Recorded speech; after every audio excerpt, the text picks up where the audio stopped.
For today's video, magluto tayo ng duck soap. Karon pa ko kadungog diri og himuon din sabaw diri sa Hong Kong ang pato. Sa Pilipinas mo kadungog og gisabaw ning pato. Gilitso noon murag nakadungog ko. Pero sabaw murag wala ko kadungog ani sa Pilipinas naghihig sabaw. Ito yung mga ingredients niya. Duck at saka pork. Yung ibang mga ingredients, dried yam, Gordon Royal seeds, at saka tanggarin. Yung dalawa, hindi ko alam yung pangalan niya. And then, binabad mo na yung ingredients sa tubig. Kung sa Pilipinas, hindi ka marunong nang mag-cut ng mga manok or pato or whatsoever, dito matuto ka sa Hong Kong. Kailangan pag-aralan mo to kung paano mag-cut. Yung pato, tinanggalan ko pala ng ulo at saka yung paa.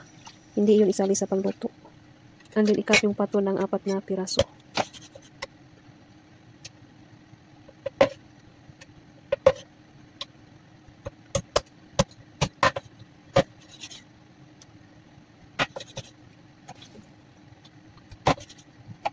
Then yung pork, ikat lang natin.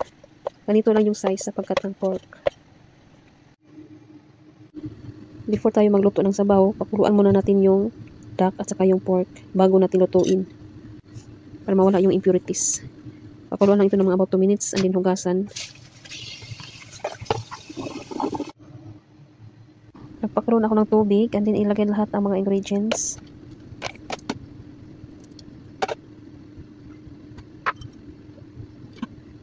Yung tanggarin na binabad natin kanina, linisan muna natin bago natin ilagay sa sabaw.